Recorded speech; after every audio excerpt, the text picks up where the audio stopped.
Let's start off with this amazing view of Oakland Bay looking south towards Shelton from Twin Rivers Ranch. If you follow my cursor, you can see here on the right-hand side that creek coming into Oakland Bay is Cranberry Creek that runs through the Twin Rivers Ranch property. And out here, sort of in the middle of Oakland Bay, if you follow my cursor, you can see that point that sticks out, which is the Bayshore Peninsula. And that's our Bayshore Preserve, which is open for public access. And that's the salt marsh. And then way down at the end there is the city of Shelton. And over here on the right-hand side is where Highway 3 runs. So just to sort of orient ourselves regionally, here's a map of the South Sound. In the lower right-hand corner, you can see the Nisqually Delta and the Nisqually Wildlife Refuge. And then you can see I-5 and the city of Olympia just at the very southern end of Budd Inlet. And then going a little to the north and to the west, we can see the Squaxin Island. Well, you can see Squaxin Island here, and then Hammersley Inlet. And Hammersley Inlet is a real narrow inlet, and at the end of that is where Oakland Bay lies. To the south is the city of Shelton. You can see the Bayshore Peninsula jutting out there, and at the very northern end is the Twin Rivers Ranch. And you can think of Oakland Bay as sort of the very end of Puget Sound. So that's kind of cool. The first inhabitants of Oakland Bay were the ancestors of the present-day Squaxin Island tribe. Prior to the Treaty of Medicine Creek in 1854, Native people in the neighboring area of Oakland Bay were associated by the ties between extended families and developed strong alliances with each other. Oakland Bay lies within the traditional territory of one of these extended family groups, the Sahiwamish of Big Skookum Inlet, which is now known as Hammersley Inlet. In the 1850s, white settlers first moved into Oakland Bay.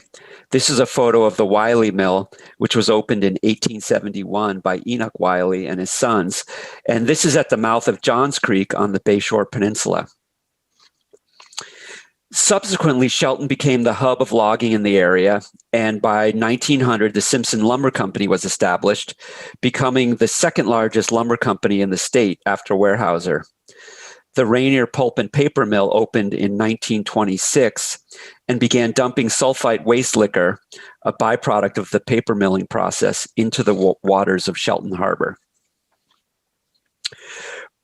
Poor water quality and shellfish overharvesting became a threat to the Oakland Bay oyster industry, which originally was centered around the native Olympia oysters. In 1957, the state refused to renew the pulp mill's operating permit, but by that time, the Olympia oyster beds in the southern Puget Sound had been almost completely eliminated. However, the closure of the pulp mill improved water quality to the point where limited shellfish production was allowed further up in Oakland Bay using more resilient non-native oysters. It wasn't until 1987, which coincidentally is the year that CLT was formed, that there was a serious and coordinated effort to protect Oakland Bay's shellfish beds and water quality overall. This came about after 820 acres of shellfish beds in southern Oakland Bay were restricted from harvesting due to unsafe levels of fecal coliform bacteria. With this effort came the Oakland Bay Watershed Management Plan, which was followed in 2007 by the formation of the Oakland Bay Clean Water District and the Oakland Bay Action Plan. These efforts were a collaboration between the City of Shelton, Mason County, state and federal governmental agencies, the Squaxin Island Tribe, citizens, and NGOs. And it's through these more recent planning efforts and collaborations that Capital Land Trust became involved in protecting the important estuaries of Oakland Bay. Which brings us to today. Capital Land Trust and partners focused on the most important estuaries in Oakland Bay, and one by one began acquiring land around them to help with the effort to improve water quality. We started by partnering with Mason County Parks Department in 2005 to acquire 82 acres around Mulaney Creek, which, if you follow my cursor, is this property right here. And it's now a county park with a conservation easement held by Capital Land Trust. In 2010, we purchased the 125-acre Twin Rivers Ranch, which, as the name indicates, hosts two important Oakland Bay tributary streams, Cranberry Creek and Deer Creek. And again, that's right up here at the head of Oakland Bay. You can see Cranberry Creek is to the north and Deer Creek to the south. And in 2012, we helped the Trust for Public Land and Mason County Parks Department with the acquisition of the 37-acre Sunset Bluff property, which is right here, if you follow my cursor, a little further south in Oakland Bay, which will become a future county park. And then in 2014, we purchased the 74-acre, what is now the Bayshore Preserve, and it includes the lower reaches of Johns Creek, and at the time, a 9-hole golf course and surface water rights to Johns Creek, which are now in the state's Trust Water program. And that allows the water that was once irrigating the golf course to be used for in-stream use. It can't be reallocated as a water right. And so again, Bayshore Peninsula is right there if you see my cursor moving, and that's Johns Creek. And most recently, in 2016, we assisted the Squaxin Island Tribe, City of Shelton Parks Department, and the Port of Shelton with permanently protecting the 15-acre Eagle Point property down here in the lower portion of my screen, if you see my cursor moving. And that's going to become a city park for passive recreation. So in total, that's 335 acres of Oakland Bay shoreline property that's been protected in the past 15 years. And we continue to look for opportunities in Chapman Cove, which is this large cove here, if you can see my cursor. It's an important estuary for two creeks, Uncle John's Creek and Campbell Creek. Now, it's also important to understand Goldsboro Creek in the context of Oakland Bay's aquatic species and water quality. And so here you can see a map of Goldsboro Creek. So here's the city of Shelton on the very right of this image. Goldsboro is the largest river system in Oakland Bay, and it's the third largest in South Sound behind the Nisqually and Deschutes rivers, and it runs right through downtown Shelton. It was dammed in 1885 and became a complete fish barrier, greatly impacting salmon, especially coho. In 2000, the dam was removed, opening up over 25 miles of salmon spawning and rearing habitat. Since that time, state and federal agencies have funded millions of dollars of restoration and acquisition projects on Goldsboro Creek. Our conservation partners, such as the South Puget Sound Salmon Enhancement Group, Mason Conservation District, and the Squaxin Island Tribe, have completed many significant habitat restoration and enhancement projects on Goldsboro Creek. And we've conserved 325 acres of shoreline property in the watershed, and those are shown in yellow on the map. And, you know, in this time of bad news about Puget Sound salmon, Goldsboro Creek is one of the few bright spots. It's the only river in the entire South Sound that has an increasing population of coho salmon from year to year. So I think that's really cool. And several years back, the Squaxin Island Tribe started on a multi-year, multi-million-dollar project to restore the mouth of Goldsboro Creek in Shelton Harbor. This is what it currently looks like. And this is what they intend to have it look like. So working in collaboration with the South Puget Sound Salmon Enhancement Group, Mason Conservation District, Capital Land Trust, the Port of Shelton, the Shelton Yacht Club, Simpson Timber Company, Sierra Pacific Timber Company, and multiple state and federal funders, the Goldsboro Creek Delta is being raised to a level where salt marsh vegetation will grow and thrive. And this is after years of the dam and dredging, which prevented the natural accumulation of sediment in the estuary. So as you can see, there's been a huge amount of restoration and conservation work completed in the greater Oakland Bay watershed by numerous partners and collaborators, with more on the way. But before I delve into Twin Rivers Ranch, let me talk briefly about our Bayshore Preserve because of its significance to the Shelton community, the Squaxin Island Tribe, and to Capital Land Trust as our first public access site. So as I mentioned earlier, we purchased this in 2014 from two different landowners, a consortium that owned the 47-acre golf course, And that's this area. I mean, you can see the fairways there if you follow my cursor. And then also a family that owned the 27-acre salt marsh. So that's this area further out that has the hash marks, the yellow hash marks through it. The golf course was in the process of going out of business, and we wanted to make sure it didn't end up getting developed for commercial or residential use. We had to raise over $2.5 million for this effort, which included funds for restoration.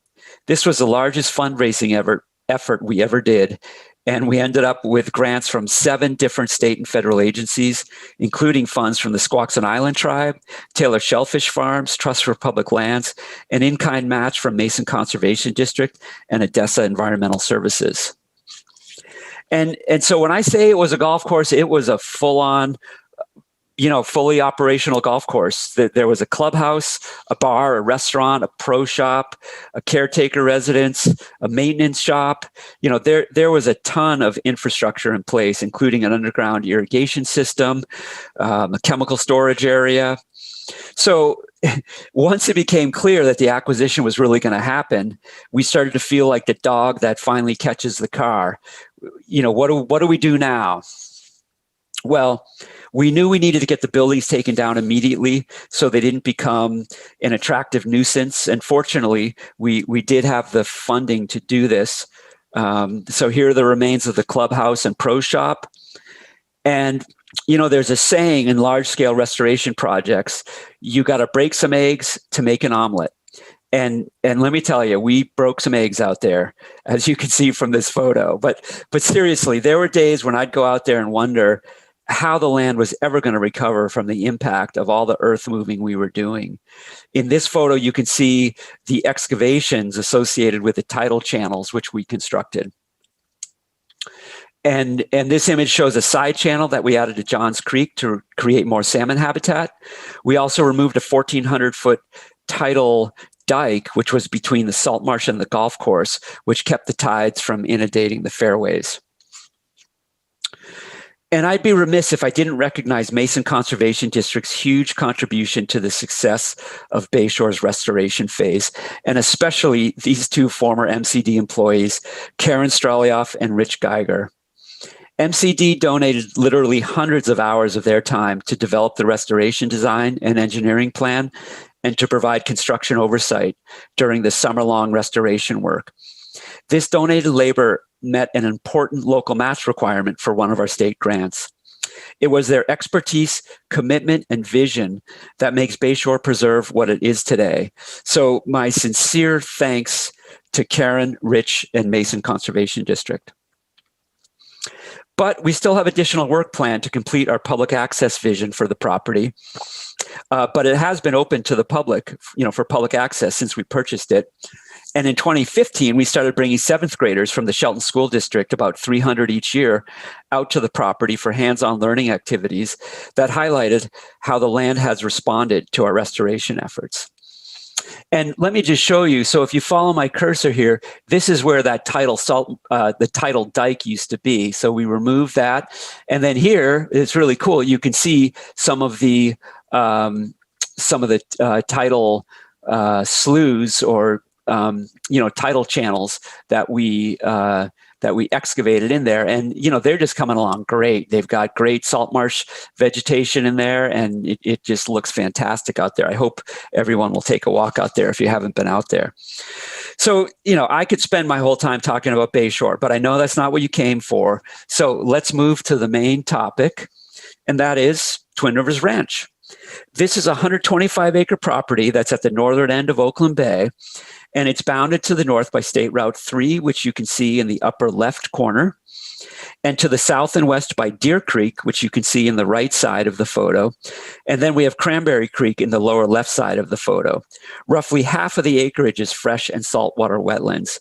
It's got over a mile of marine shoreline and 7,500 feet of creek shoreline. The property hosts an incredible diversity of species and habitats. This middle area here, this forest, it's sort of a tidal forest, and there's a lot of spruce in there, and that's something that you used to see a lot in these inlets of the South Sound, and you don't anymore. because the habitat's been modified. So there's just a lot of really interesting habitat features on the property. And then, of course, there's all the fish. There are fall and summer chum and coho that spawn in both creeks, and steelhead have been documented using the entirety of both creeks, and Chinook are known to visit the lower portions of the creeks, certainly the portions here on the preserve. We've also seen sturgeon and, yes, a gray whale in Deer Creek that, as you can see from this photo, sadly died. But so many other animals.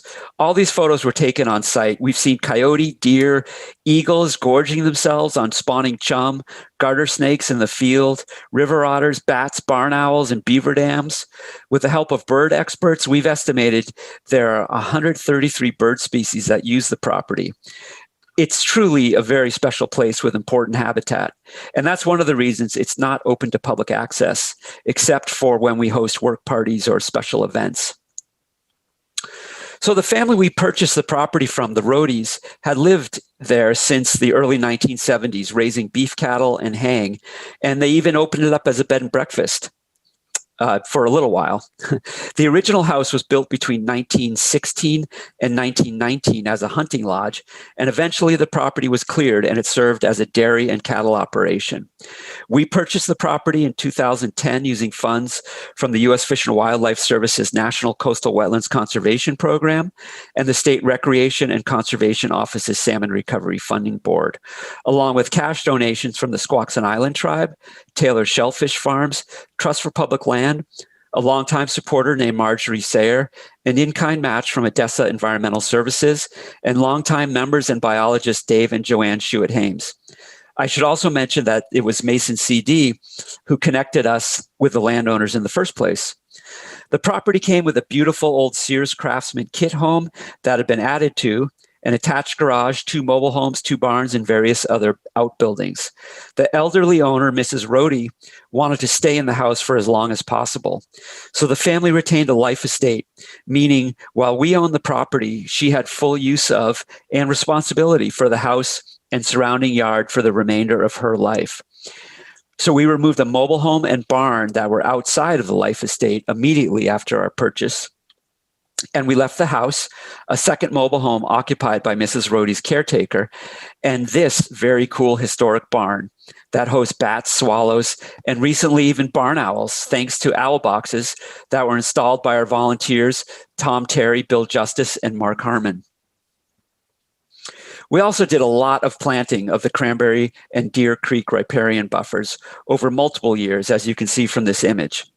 Our goal is to restore the riparian buffers along both creeks and the marine shoreline for the benefit of fish, birds, and water quality. So with the help of multiple funders and scores of volunteers logging in thousands of hours of their time, we planted thousands of trees, live stakes, and shrubs in the 10 years since we've purchased the property. Now, in 2016, the life estate ended with the passing of Mrs. Rohde, and we took full control of the property, including the house. We quickly realized, given the condition and age of the house, we wouldn't be able to keep it.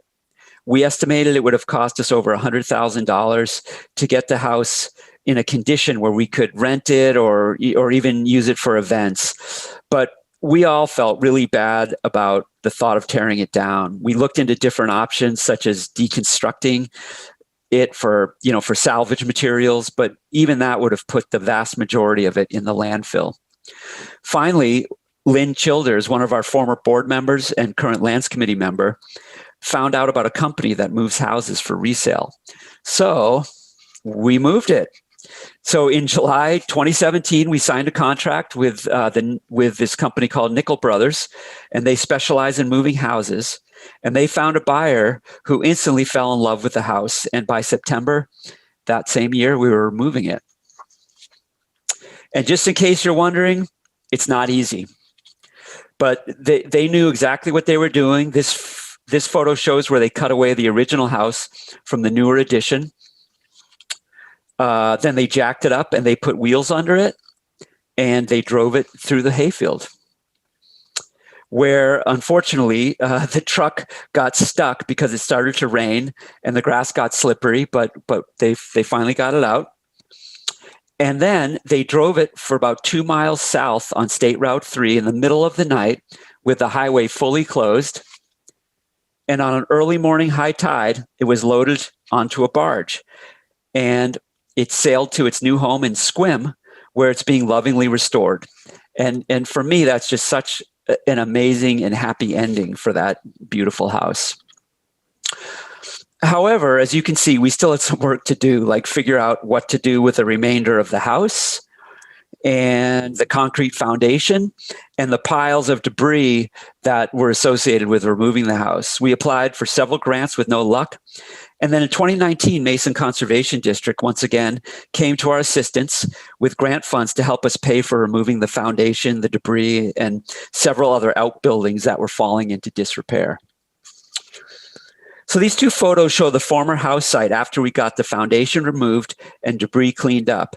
And at the bottom left is a photo of the garage after we got it sealed up, that wall sealed up. And it looks so much better. But we still had a little unfinished business in the form of a remaining mobile home, and more importantly, the driveway bridge that was slowly sinking into the river. It routinely got overtopped by Cranberry Creek in the winter. Now, this not only made getting to the property in the winter a little challenging, as you might imagine, but it also created a partial fish barrier for salmon. And in fact, this was the last remaining fish barrier on Cranberry Creek. But it wasn't as simple as just removing the bridge because we still needed access to the property and to our equipment storage in the garage. So once again, Mason Conservation District came forward with some funding, and working with the Squaxin Island Tribe, the Department of Ecology, and the NRCS, we were able to get additional grants to cover the cost of not just removing the bridge, but constructing a 1,700-foot gravel driveway through the hayfield so we could still have year-round access to the property without crossing the bridge. So this past summer, we got to work and built that driveway. And the bridge removal phase was a little more challenging than the road construction. The contractor cut the concrete bridge deck into 6-foot sections and peeled them back. But the more of the bridge deck that was removed, the more unstable the bridge became because the logs underneath were so rotted, as you can see in this photo. It turns out the rebar reinforced bridge deck was what was keeping everything together. And by cutting off sections, we were weakening the bridge. So the contractor couldn't bring his excavator out on the bridge after a certain point, but he was able to drag the last 20 feet of the bridge deck off the logs, sort of like pulling a giant floor doormat, and then he was able to cut them into sections on land. Once the bridge deck was removed, he yarded these 3 large cedar logs that were, the main supports for the bridge deck, one by one, out of the creek and onto the shore. And here's a before and after shot of the bridge, and it it sure looks nice. And the contractor he took those cedar bridge logs from the former driveway, and he sort of set them around in the former driveway to act as nurse logs. And here's another view of the former bridge site. And this view is upstream, looking downstream towards where the bridge used to be. Again, it just looks so nice. So what does the future hold for Twin Rivers Ranch? Our goal is to steward the property so it provides the highest level of habitat for the fish and wildlife species that call it home, and to ensure water leaving the property doesn't degrade the water quality of Oakland Bay. In the near term, this entails removing the last mobile home, which is scheduled to be removed in January, and planting native trees and shrubs around the former bridge, driveway, and building sites, and to continue to enhance the riparian buffers as needed. And of course, to keep the invasive vegetation, mostly blackberries and Scotch broom, in check.